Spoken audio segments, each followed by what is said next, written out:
She was murdered for teaching mathematics. That's what the textbooks say.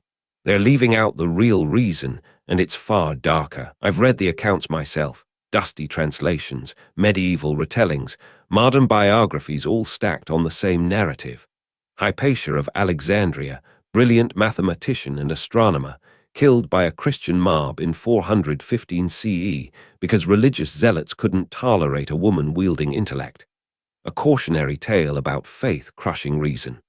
Clean, tragic, digestible. But that story, the one everyone reaches for, it's incomplete.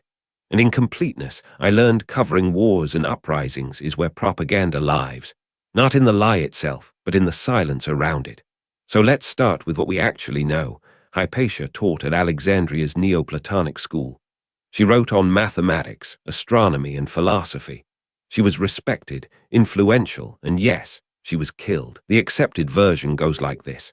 Bishop Cyril of Alexandria, threatened by her pagan teaching and her influence over the city's prefect Orsts, incited a Christian mob, or monks, accounts vary, to drag her from her chariot in 415. They murdered her, some say, at a church. The narrative concludes, organized religion eliminated a rational mind. This version flatters modern sensibilities. It casts religion as the enemy of knowledge. It makes us feel that we, as rational beings, stand on the right side of history. But I've covered enough conflicts to know. When a story feels that clean, something's been scrubbed away. The truth is messier.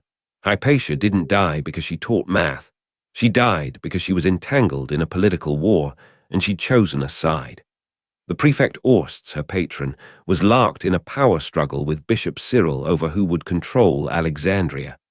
Hypatia was Orsts' advisor, his intellectual ally, his symbol of secular authority. Cyril wasn't attacking philosophy. He was attacking Orsts. And Hypatia, by being Orsts' closest counselor, his voice, his intellect, had become a target not because she was a woman doing science, but because she was a woman wielding political power on behalf of a rival faction. I've seen this before in Beirut, in Baghdad, in a dozen newsrooms I've worked in. When power is contested, intellectuals become weapons. Their brilliance doesn't protect them, it makes them valuable. And value in a conflict is a liability. The historical record bears this out. Cyril's conflict with Orsts was documented. Hypatia's influence on Orsts was documented. What's often glossed over, this wasn't fundamentally about her gender or her ideas.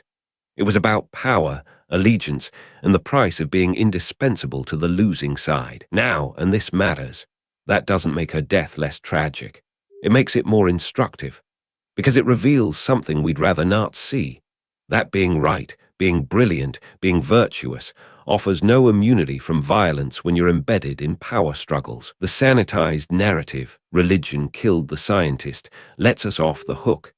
It's a story about them, about the past, about the other. The real story. It's about how power always devours those closest to it, regardless of their merit or their gender or their ideas. Hypatia was extraordinary. She was also complicit.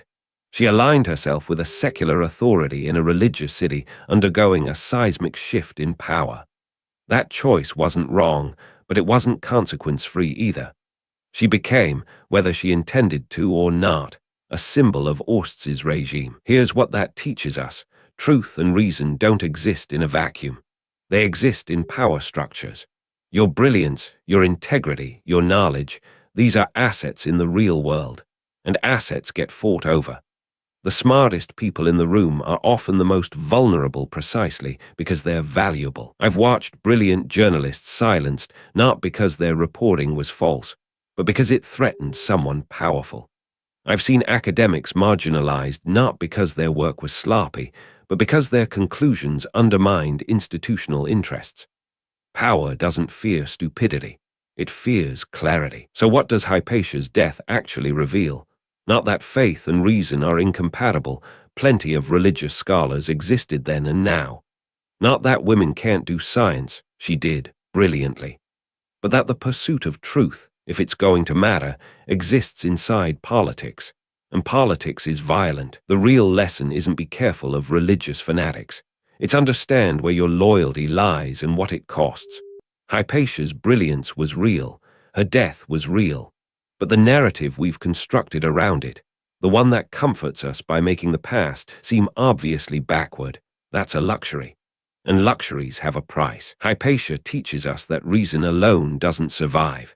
It survives when it's protected by power, or when it remains invisible, or when the people who hold it are willing to pay the price for holding it. She paid. Most of us never will. That's not because we're smarter than her. It's because we're less visible. The question isn't whether truth matters. Of course it does. The question is, what are you willing to risk to speak it? And are you prepared for the answer? Because Hypatia was brilliant and brave and right about many things, and that still wasn't enough. Understanding why is the beginning of wisdom. Subscribe for more essays that excavate the real lessons from history, the uncomfortable ones that modern narratives often gloss over.